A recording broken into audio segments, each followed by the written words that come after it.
Welcome to Food Talks, hosted by FoodCorps. So this week, here at the Farm to Cafeteria Conference, we've got stories, because we think that stories can sometimes get at the complexity of the impact that we're having in a way that numbers don't always show. I wanted to make sure to thank Subaru for their support of FoodCorps, and more specifically, their support of Food Talks tonight. So without further ado, I present to you Food Talks.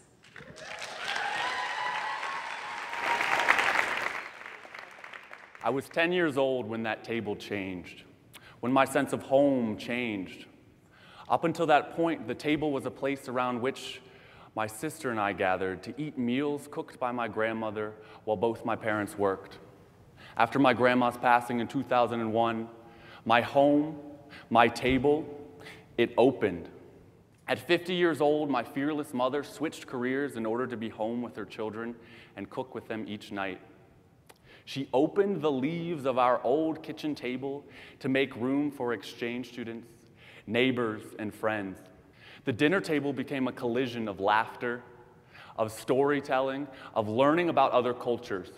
It was at that table that I learned from Martin, my family's first exchange student from Czech Republic, about how his family would have to buy a live carp 2 weeks before Christmas to beat the rush at market, storing that carp in their bathtub until the time came to prepare it for Christmas Eve.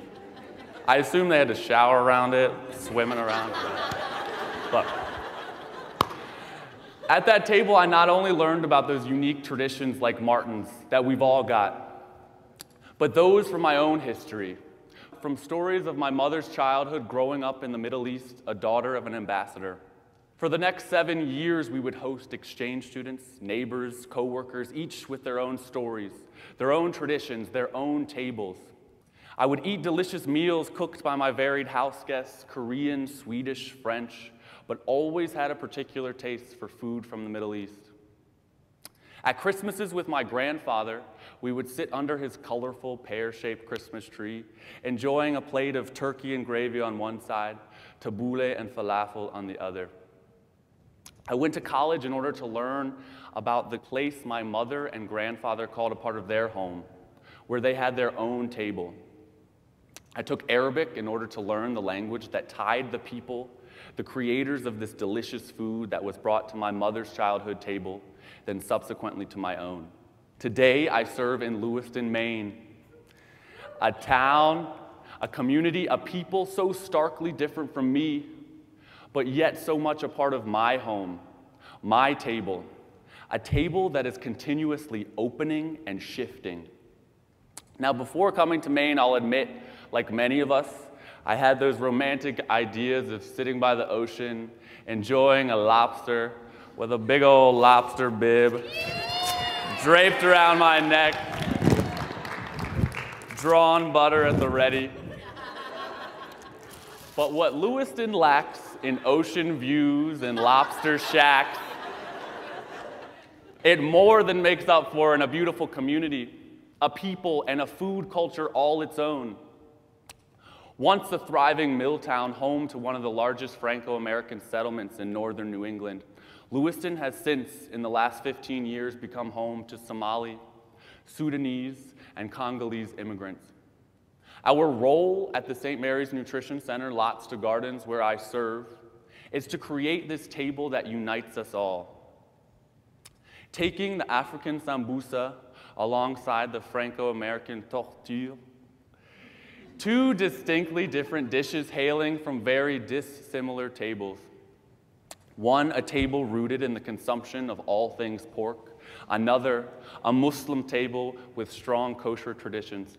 Like my mother did when I was a child, the Nutrition Center has created a new table in our community.